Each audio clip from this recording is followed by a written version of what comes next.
Hello and welcome. Today is August 9, 2021. And I wanted to make this short video to show how we can use the scientific method to test astrology to see if it's a real science. So the definition of the scientific method by Oxford Dictionary is the approach that science uses to gain knowledge based on making observation, formulating laws and theories, and testing theories or hypotheses by experimentation. And that is precisely what we're going to do today. In a previous video, I showed you how to make a single wheel with the Greek zodiac and find the alphabet with it. And I also showed you how to do it with the Chinese zodiac. And then I also showed you how the two zodiac actually lined up and how the ram is really the hair, because there's only one sky, so we can only divide it by one sky that there is there by 12. So ultimately there's a similar sign, just as there is a Australian zodiac that actually follows Jupiter as well, not the sun. So those are cool things to know. And so because of these, to simplify this system, I made a double wheel where all the letters, because the house is already there, you can see everything. So what I'm going to do is I'm going to hold it, Aries head first, like so, in the middle of your screen, so that you can take a screenshot of this and print it, and then through a word processing or whatever, you can take a white circle and put it over the needles so you can make your own needles. I have the like the other wheels, I have the orange needle to place the sun, and the blue one to place Jupiter. Okay, so this year, for example, we're let me see, I have to look this way. Boom. We're in August 9th, and 2001. Jupiter is over here. So what we're going to do today in testing the theory is, in order to not complicate the whole alphabet, we're going to study just one simple axis. And to simplify that even further, to put it to the test, we're going to test Aquarian signs today. It's going to be fun. I'm an Aquarius. So I hope you got the snapshot of this.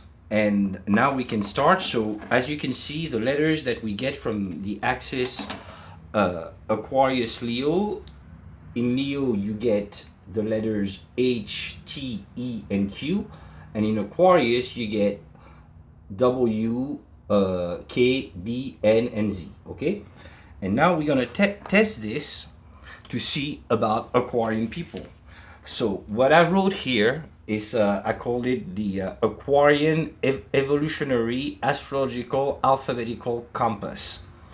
So cool stuff.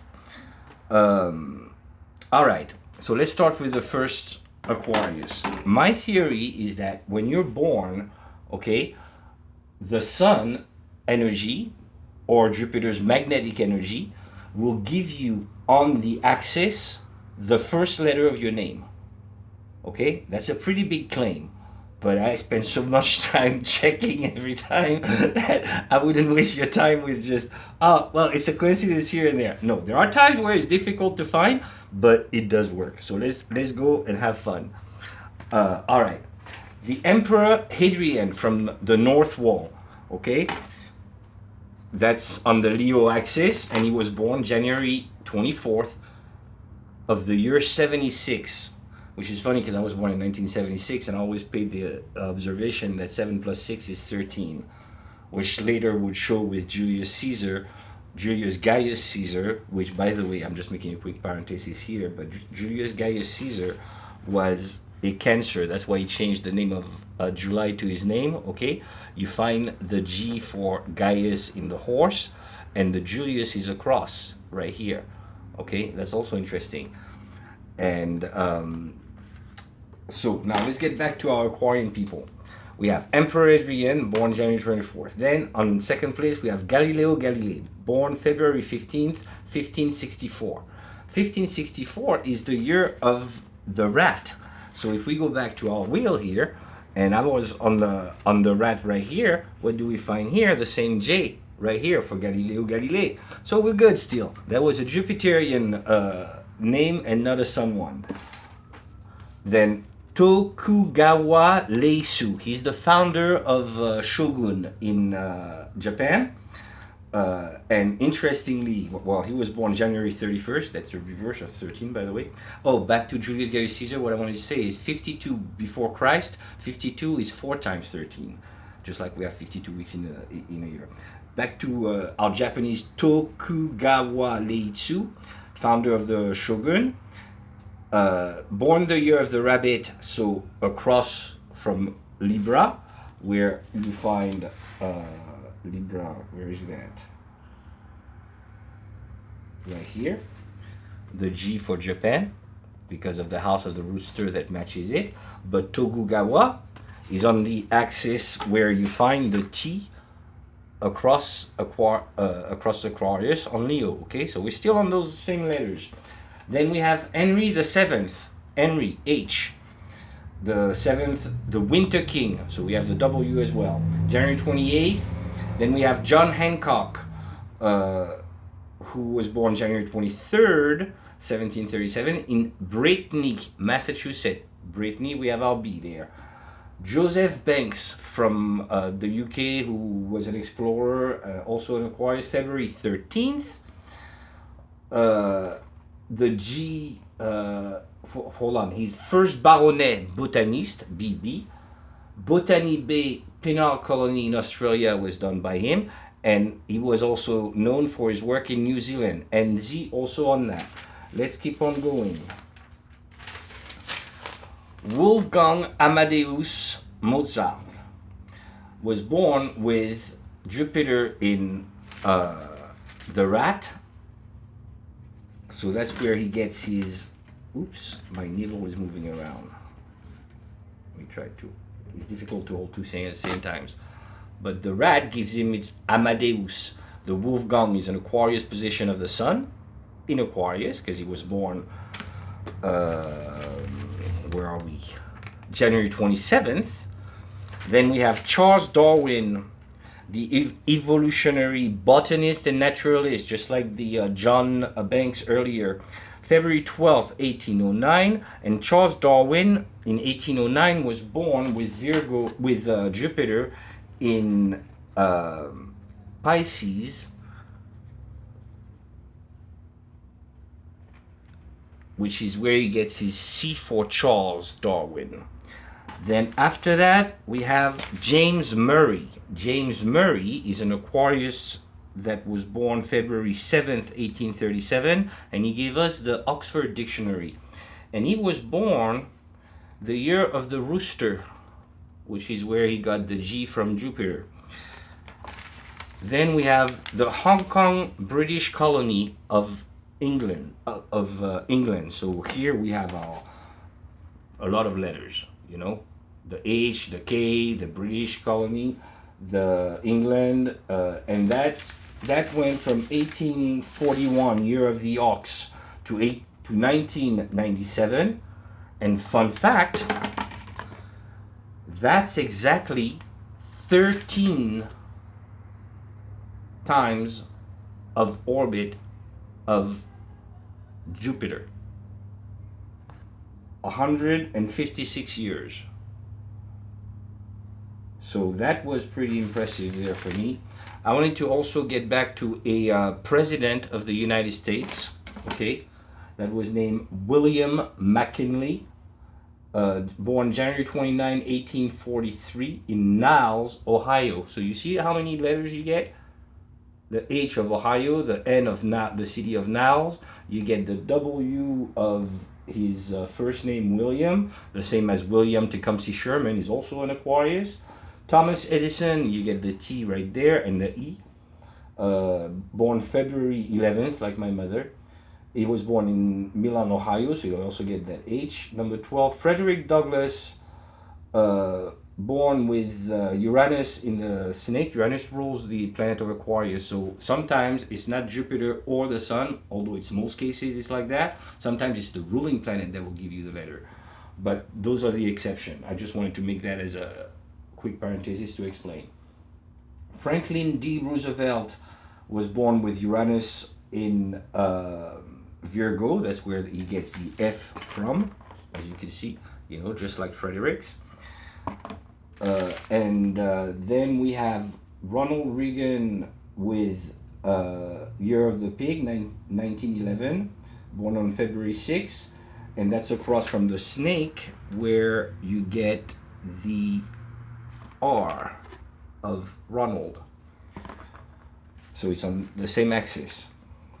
Now we're moving to Rosa Parks. We're still only talking about Aquarian people, okay? There's nobody else nobody on that list that is not to do with Aquarius or the ox, which is the same thing, okay?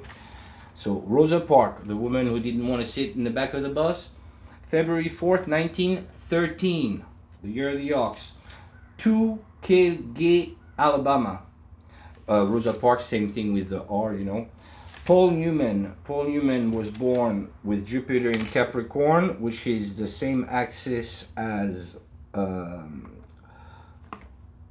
the Cancer, and that's where you get the P from, right here, for Paul. He had Jupiter here, and because it shares the axis, you share the same letters, just like this Leo Aquarius is one axis, so it shares all these letters. And then after Paul Newman, this one is really a beautiful one. Buzz Aldrin also because Jupiter in year of the horse rat with the A, but his real name is Edwin Eugene Aldrin. So both E's, but he was known as Buzz, so that's B, U, and then 2 Z's. So that's a pretty identifiable marker. And then the other thing about Buzz Aldrin is that the ox is the second sign on the wheel, okay? From the Chinese zodiac. And Buzz Aldrin, was the second man to walk on the moon, okay? He's from the 11th sign of the zodiac, and he was on the mission Apollo 11th. You can't make this shit up, man. Then you got, forgive my French for if kids were watching, I should edit this stuff out.